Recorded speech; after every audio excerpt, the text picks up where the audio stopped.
In this lesson, we will examine the concept of mutually exclusive events. Now, the definition is as follows. Two events are mutually exclusive if both events cannot occur together. Let's look at an example. Here we are selecting one number from the following set. We will define event A as selecting an odd number and event B as selecting a prime number. To determine whether these two events are mutually exclusive, we'll ask the question, can both events occur together? In other words, is it possible to select one number such that both events occur? The answer here is yes. If we select the 7, then event A occurs, the selected number is odd, and event B occurs, the selected number is prime. Since it is possible for both events to occur, the two events are not mutually exclusive. How about another example? Here we are still selecting one number from the same set. In this case, we will define event A as selecting an odd number, and we will define event B as selecting a number less than 5. To determine whether these two events are mutually exclusive, we'll ask the same question. Can both events occur together? In other words, is it possible to select a number from this set such that the number is odd and the number is less than 5? The answer here is no. There is no one outcome such that event A occurs and event B occurs. Since both events cannot occur together, the events are mutually exclusive. Another way to say this is that the probability that event A occurs and event B occurs is 0. Here's another example. Here we are selecting one person from our planet. Event A will occur if the selected person is older than 30. Event B will occur if the selected person is older than 40. To determine whether these two events are mutually exclusive, we'll ask the question, can both of these events occur together? The answer is yes. For example, if the selected person is 80 years old, then event A occurs and event B occurs.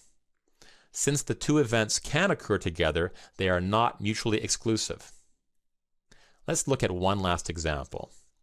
Here we are randomly selecting one ball from a box containing 4 green balls, 2 yellow balls, and 1 red ball.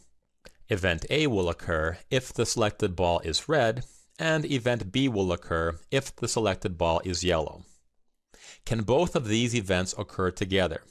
In other words, can we select one ball such that event A occurs and event B occurs? The answer is no. There is no one outcome such that both events can occur. Since both events cannot occur together, the events are mutually exclusive. Another way to say this is that the probability is 0 that event A occurs and event B occurs. In the next lesson, we'll examine the role that mutual exclusivity plays in probability questions. In this lesson, we will examine probabilities that involve the word or.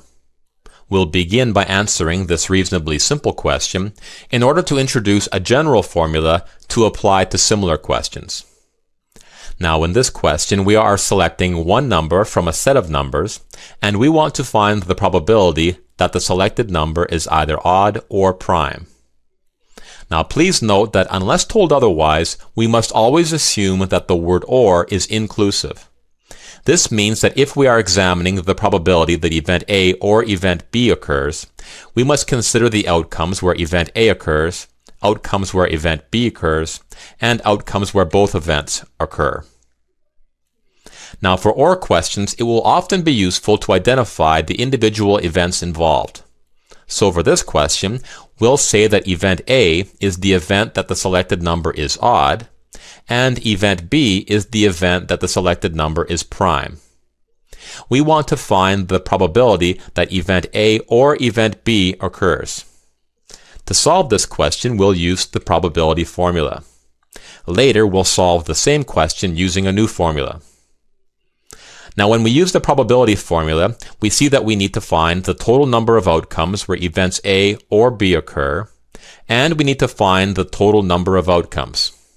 We'll begin with the denominator.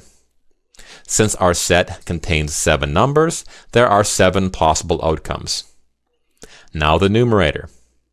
How many outcomes are either odd or prime?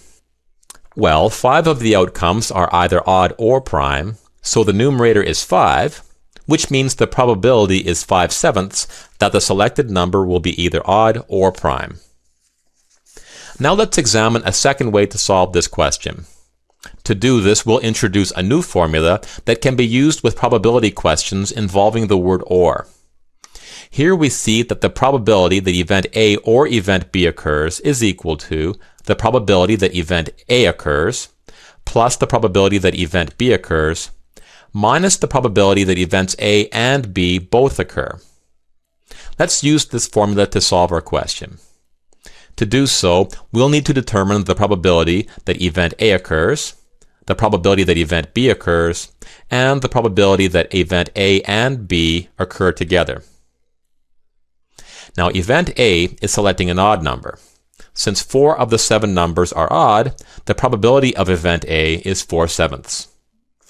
Event B is selecting a prime number. Since 3 of the 7 numbers are prime, the probability of event B is 3/7. Finally, events A and B together.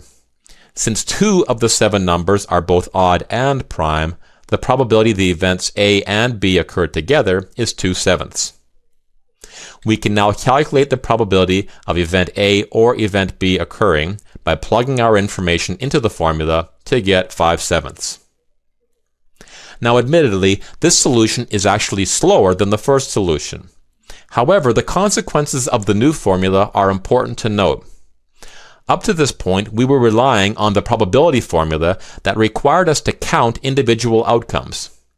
This new formula allows us to use a different strategy when tackling probability questions, because with this formula, we can find some probabilities without counting individual outcomes.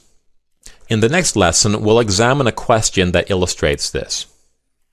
Now, before ending the lesson, I want to point out a certain aspect of this formula.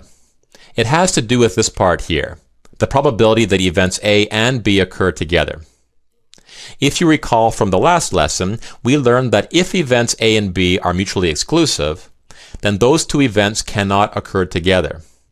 And if events A and B cannot occur together, then the probability that both occur must equal 0. So if events A and B are mutually exclusive, this part of our formula will equal 0 and essentially disappears. This fact yields 2 conclusions. First, if events A and B are mutually exclusive, the following formula applies. Second, if events A and B are not mutually exclusive, then this formula applies. Having said that, this one formula can be used for all questions involving the word or. Just remember that sometimes this part will equal 0, and sometimes it will not equal 0. In the next lesson, you will see a useful application of our new formula.